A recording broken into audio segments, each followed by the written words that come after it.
Bismillahirrahmanirrahim. Assalamualaikum warahmatullahi wabarakatuh.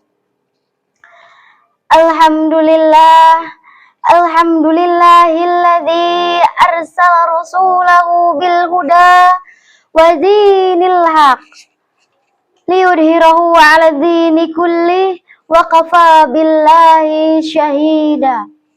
Asyhadu an la ilaha illallah wa asyhadu anna Muhammadar Rasulullah. Allahumma sholli ala sayyidina Muhammad wa ala alihi wa sahbihi ajma'in. Amma ba'du. Yang terhormat Rektor Universitas Islam Negeri Profesor Kiai Haji Saifuddin Zuhri Purwokerto, yang terhormat Dekan Fakultas Tarbiyah dan Kaprodi PAI, yang terhormat para juri dan kakak-kakak HMPS PAI, dan yang saya hormati seluruh peserta dai-daiyah se-Jawa Tengah dimanapun kalian berada, semoga dirahmati Allah Subhanahu wa Ta'ala. Pertama-tama, marilah kita panjatkan puja dan puji syukur kehadirat Allah Subhanahu wa Ta'ala yang telah memberikan nikmat kepada kita sehingga kita bisa bertemu dalam acara perlombaan ini. Alhamdulillah.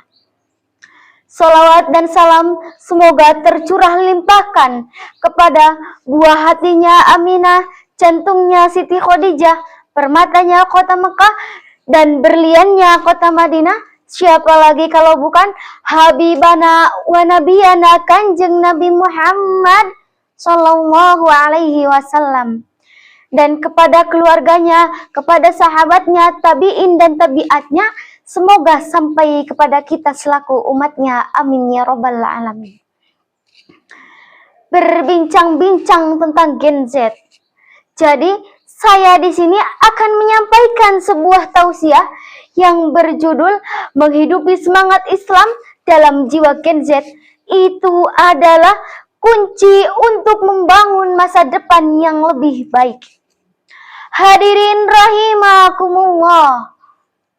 Gen Z yang lahir di era digital memiliki potensi besar untuk menjadi agen perubahan yang positif jika dibimbing dan diarahkan dengan benar, terutama dalam memahami ajaran Islam secara komprehensif dan mengamalkannya dalam kehidupan sehari-hari.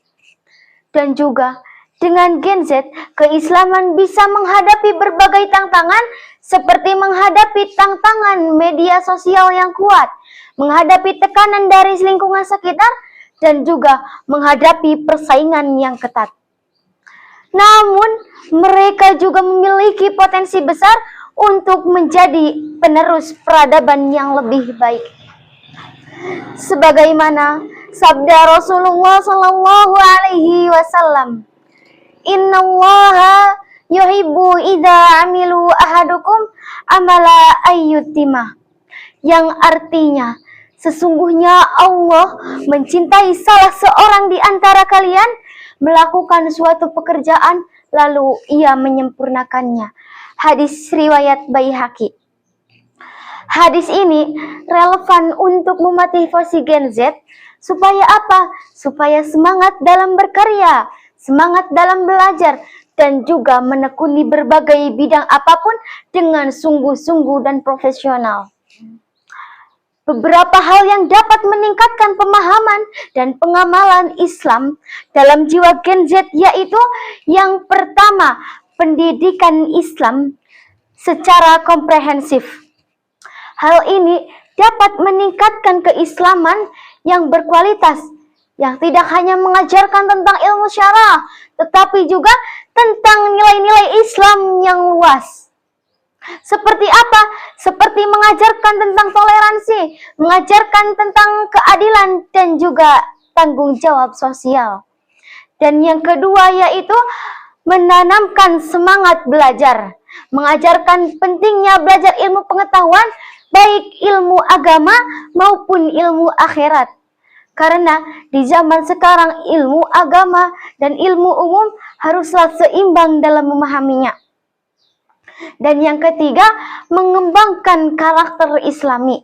Dengan cara apa? Dengan cara menanamkan nilai-nilai Islam seperti jujur, amanah, tawakal, dan juga sabar dalam jiwa Gen Z.